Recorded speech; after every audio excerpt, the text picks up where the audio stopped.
መኩሪያ ህብስቴን ከመንደሩ ከሚኖሩበት ራቅ ያለ ሰው የሌለበት እንዲሁም ቤት የሌለበትና ማንም ሰው ብጮህ ራሱ የማይሰማባት ቦታ ጠልፎ ወሰዳት። ብርቄ ሰፈር ካደረች በኋላ በጣም መሽቶባት ስለነበረ እሷም ወንዝ ልጨምራ ስትል ቢያተርፋትም ነገር ግን መኩሪያ ለራሱ አስቧትና አቅዷት ስለነበረ ይዟት ጠፍቷል። ከንጋት ማለዳ እንደተነሳች ወደነ ታፈስ ቤት ሄዳ የሆነውን ነገር ትናንትና ማታ ይዘሽ ልጅቷን ስኬጅ አይተናን ምንድነው የተፈጠረው ስትላትም በእርግጥም እኔ ይዤ ነበር፣ ነገር ግን እኔ በእናቴ እምልላችኋለሁ ክፉ ነገር አስቤ አልነበረም፣ ነገር ግን መኩሪያ ይዟት ሄዷለች ስትልም ትናገራለች። ንጉሴ በጣም ተናዶና ተበሳይቶ ሰፈሩ ሙሉ ቢያካልበው ነገር ግን ህብስቴና መኩሪያ ሊገኙ አልቻሉም። ታፈስ የምታደርገው ነገር ምንም ቢጠፋትም ነገር ግን በአምላክ ደውላ ልጅቷ እሷ ጋር እንደነበረችና እንዲሁም ደግሞ አንድ የሰፈሩ ወጣት አሁን እንደጠለፋት ለበአምላክ ትናገራለች። በአምላክ ሞተች አልሞተች እያለ እየተጨነቀ ያለ ምክንያቱም ስልክ ተደውሎ ከፖሊስ ጣቢያ አንድ ሬሳ ተገኝቷል፣ እሷ ነው ወይስ አይደለም የሚለውን በንጋት አጣሩ ተብሎ ሄደው አጣርተው እሷ እንዳልሆነ ለአቶ አለሙ ራሱ ተናግረው ነበር። አሰላሙ አለይኩም ወራህመቱላሂ ወበረካቱ። ውድና የተከበራችሁ የቻናላችን ቤተሰቦች እንዴት አደራችሁ? እንዴት ዋላችሁ? ሁላችሁንም እንደ ሰዓት አቆጣጠራችሁ ሰላም ብያለሁ። ዛሬ ይዤላችሁ የመጣሁት ህብስት ድራማን ክፍል 40 ነው። እነሆ እንድትከታተሉ ይጋበዝኳችሁ። በአምላክ ግራ ግብት ያለው ህብስቴ የት ነሽ የሚለው ጭንቅላቱን አዙሮታል። ክፍሏ ቤት ተገባ በኋላ ማንም ሰው ስለማይኖር ይፍቱ ይስራም እህቷ ጋር ልጠይቅ ከናንተ ጭቅጭቅና ንዝንዝ እህቴ ጋር እሄዳለሁ ብላ እህቷ ጋር ከሄደች ውላ ሰንብታለች። በአምላክ ህብስቴ ከሄደች በኋላ ክፍሉን ከፍቶ አይቶት የማያውቀው ሲሆን የእሷን ትራስና የእሷን ጠረን እያሸተተ ክፍሏ ማደርና መዋሉን ተያይዞታል። ጓደኛው ምን እንደተፈጠረና እንደዚህም መቀጠል እንደሌለበት ቢነግረውም አቶ አለሙ ደግሞ በተደጋጋሚ ጊዜ ቢደውልም ነገር ግን ቢያነሳም ምንም ለውጥና ወይም አዲስ ነገር ስለሌለ ምን ልበለው ቢል ያላነሳበት ምክንያት እንደዚህ እንደሆነ ይነግረዋል ለጓደኛው። ነገር ግን አቶ አለሙ ለጓደኛው ለብነት እየደወለ ለምን ስልክ እንደማያነሳና ልጅቷን ከየትም ብሎ ከየትም እንዲያመጣ ይነግረዋል። ማታ አካባቢ ላይ ተደውሎለት ወደ ፖሊስ ጣቢያ ነገ ጧት ሬሳ ተገኝቷን ቼክ አድርጉ የሚል አሁን እንችላለን እንመጣለን ሲልም ነገር ግን እንደዛ እንደማይሆን ተነግሮለት ፖሊስ ጣቢያ ጧት እንደሆነ ይነገራሉ። እሱም እሺ ብሎም እንግዲህ ምንም ማድረግ ስላልቻለ አብነትም እሱም ቤቱ ብቻውን ስለነበረ አብረው እሱም ህብስቴ ክፍል አብነት ደግሞ ሶፋ ላይ ቁጭ እንዳለ ሌሊቱ ወለን ይላል።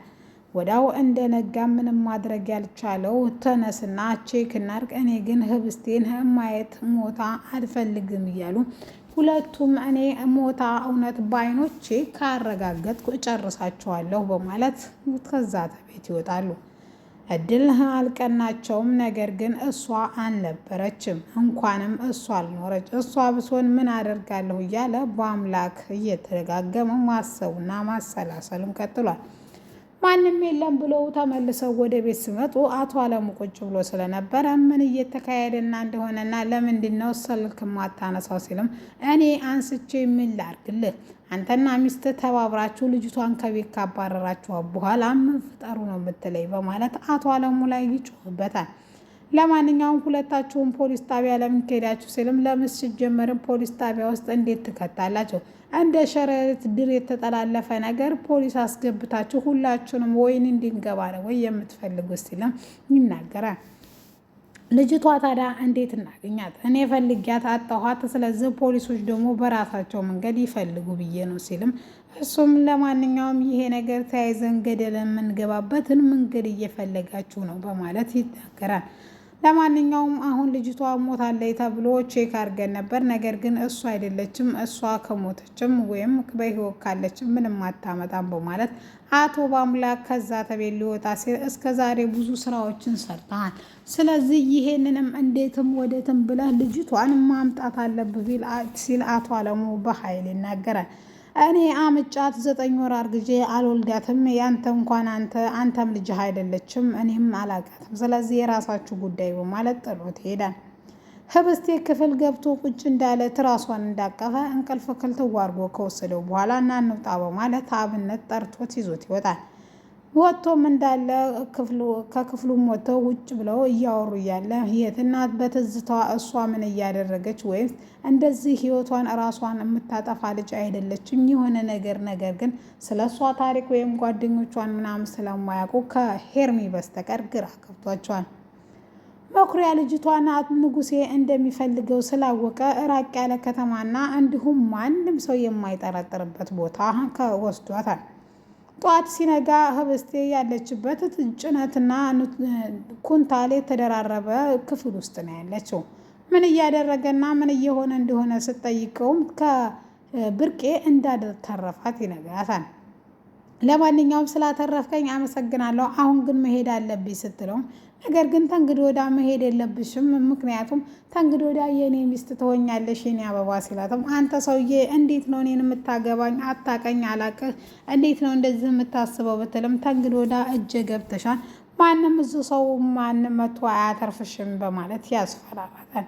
እሷም እንግዲህ አይኗን ከከፈተላት በኋላ እጮሃለሁ ብላ ብታስፈራራውም ተንግዲህ ወደ እንኳን ሰፈር መሬትም የለም ማለት እንኳን ቤት ሌላ ሰፈርም እርሻም የለም። ስለዚህ እርሻ የሚያርሱ ሰዎች ራሱ ሊደርሱልሽ አይችሉም። ስለዚህ አድበሽ ዝም በይና እኔና አንቺ እንስማማ እንዳታለፊ በማለት መኩሪያ በቁጣ መንፈስ ይናገራታል። ህብስቴ እድሏ አዲስ አበባ እንደዛ በአባቷና በእናት በእንጀራ እናቷ ስትሰቃይ የነበረው ክፍለ ሀገር ለማረፍ ብትመጣ ደግሞ ተመሳሳይ እንዳጋጠማት ታሳዝናለች። ብርቄ በመንደሩ ሳታድር እነሱ ሰፈር ወይም ወንዙ አጠገብ ያለው ሰፈር አድራ በጠዋት ታፈስ ቤት ትገባለች። ትናንትና ማታ ልጅቷን ወደ ወንዝ ይዘሻት እንደወረድሽ ሁሉም ሰው ነግሮናል። ስለዚህ የመንደሩ ሰው ካወራ ደግሞ የት ናት ልጅቷ ሲልም እኔ ምንም አላጠፋሁም፣ በእናቴ የምንላችኋለሁ፣ ከፈለጋቸው መኩሪያ ነው ልጅቷን ይዟት የጠፋው ስትልም የታፈሰ እናት ልጇን ባያጥሩ ነበር ይሄ ሴሰኛ በማለት እንዲሁም ትናደዳለች። ትናንትና ማታ ጀምራ በእንቅልፍ ባይኗ ያልዞረው ታፈስ የሰው ልጅ አስበላሁ፣ በቃ ተንግዶ ወደ አለቀልኝ፣ እኔ ብሎ እንግዳ አሳራፊ አረፍት ታደርጊያለሽ ብዬ ልጅቷን እኮ አስደፈርኳት፣ ምን አደረገብኝ በማለት በጭንቀት ውስጥ ልታብድ ነው። ወንድሟ ንጉሴ ማታውኑ ሰፈሩን አንስሶ ስለጠፋት አሁን ደግሞ ልክ እንደነገረችው ወይም ብርቄ መኩሪያ ይዟት እንደሄደ ለጓደኞቹን እንዲሁም የመንደርተኛውን ሰው ይዞ መፈለጉን ህብስቴን ታይዛል። ነገር ግን መኩሪያ እዚህ ሰፈር ይሆናል ተብሎ የታሰበበት ሁሉም ቦታ ቢፈለግ ነገር ግን መኩሪያ ሊገኝ አልቻለም።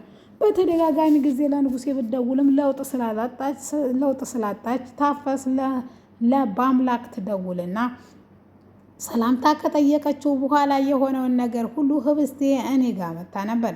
ነገር ግን አንድ ሰፈሩ መኩሪያ የሚባል ወጠብሻ ወይም አንድ ጎረምሳ ልጅቷን ጠለፋ ስትልም ትነግረዋለች። በአምላክ ከጠለፋው በህይወት መኖሯ እጅጉኑ ያስደሰተውና እጅጉኑ በጣም ደስ ያለው ሲሆን በቃ እሺ አታስቢ፣ በፍጥነት እመጣለሁ በማለት ለሽጉጥ ወይም ለአቶ አለሙ የሚያገለግል አንድ የውጭ መሳሪያ የሚሸጥ ሰውዬ ሽጉጥ እንዲያቀብለው ያናግረዋል።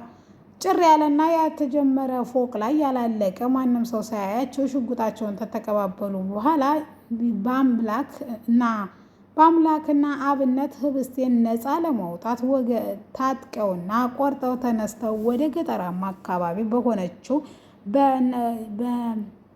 ታፈስ ሰፈር ላይ ፍለጋ ህብስቴን ታይዘዋል።